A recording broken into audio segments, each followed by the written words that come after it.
The best analogy to people playing the role of a flipper is a blade of grass. A little bit of wind here, they move to one side. A little bit of wind from there, it moves to the other side. A little bit of wind from here, it moves to the third side. Essentially, it doesn't have any weight of itself. Similarly, a flipper in a GD is the one who doesn't have a stand.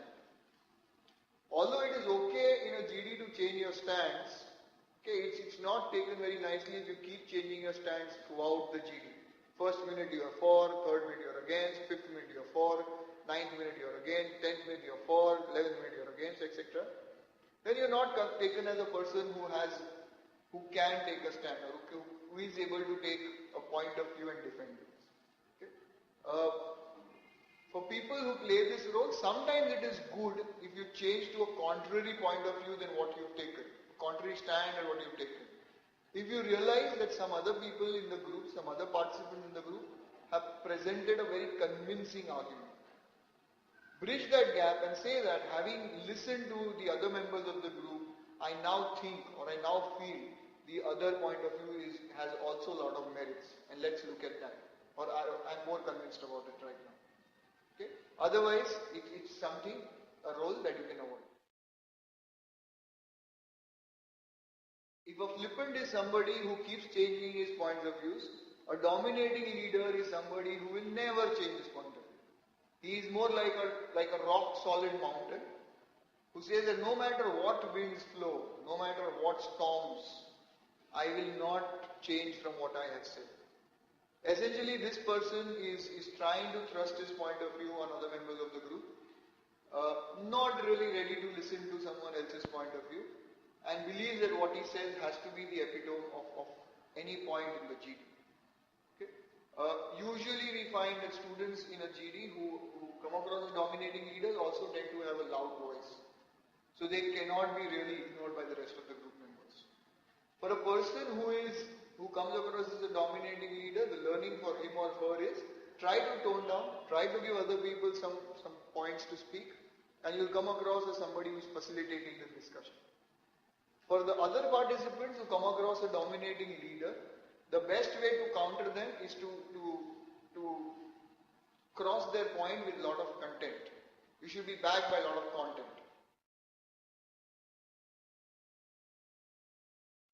Like the ringmaster in a circus who directs the animals at the particular location and who gives a nice performance and ends with an applause from the crowd, the person who plays the role of a ringmaster ensures that he or she helps gather support from people, ensures that certain people in the group certain candidates in the group who are not talking on the topic, come back to the topic. Essentially, he plays the role of a facilitator in the discussion. Okay? This person comes across as a great value addition to the team. He may or may not add too much of content, but his process of ensuring the discussion goes ahead carries the discussion beautifully ahead. Okay? Try and see if you can inculcate the role of playing the ringmaster. One of the ways to ensure that you do this is to have something called as interim summaries.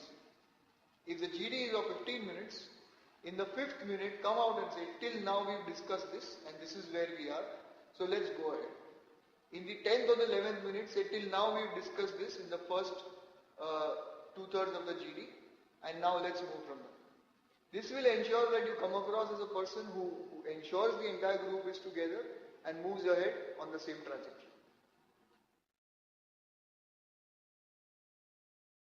Some people who are loaded with a lot of content pick up the role of a statistician. They are loaded with so much of data, so much of statistics that they dish it out very comfortably and conveniently. It's a very, very strong position to come from because people will know that the rest of the group members will have no choice but to give you a chance to speak. Having said that, try and see if you can build up on points and move ahead rather than just rattling statistics all around. Okay? So at a fundamental level, it is good to have a lot of data, but on a process level in the GD, it helps to build up analytically on your statistics, on somebody else's statistics, whoever is spoken. On the other end, there are some people who believe that they know a lot of things or who may just throw out numbers for the sake of saying it. Okay? It is it is avoidable because the panelists will immediately catch the lack of authenticity in the points that you're making. And try and refrain from throwing generalist statistics which nobody can verify nor anybody has ever ascertained. For example, 60% of Indians believe that God exists. Now, unless a complete survey by a credible body is done, it is difficult to ascertain. 97% of the country feels that Obama is a good president for India. Now, the panelists may respect your feelings, but statistics need to have something which is more hardcore than feelings. So try and see if you dish out statistics, it is meaningful, it is backed by something, and you have the sources ready if somebody asks you to quote. If you're not sure, bridge it with the sentence saying, I'm not sure, but I have heard that this is what it is. Now that we've looked at all the roles, different roles that different people play in the GD, and there may be some other roles that people play that you may come across, there is nothing really right or wrong about any role.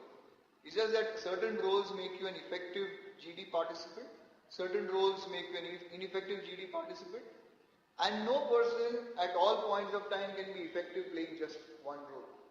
Okay? To be effective in a GD, it is good to play different roles, different times according to the situation given. That is a mark of a true manager and a leader in the making.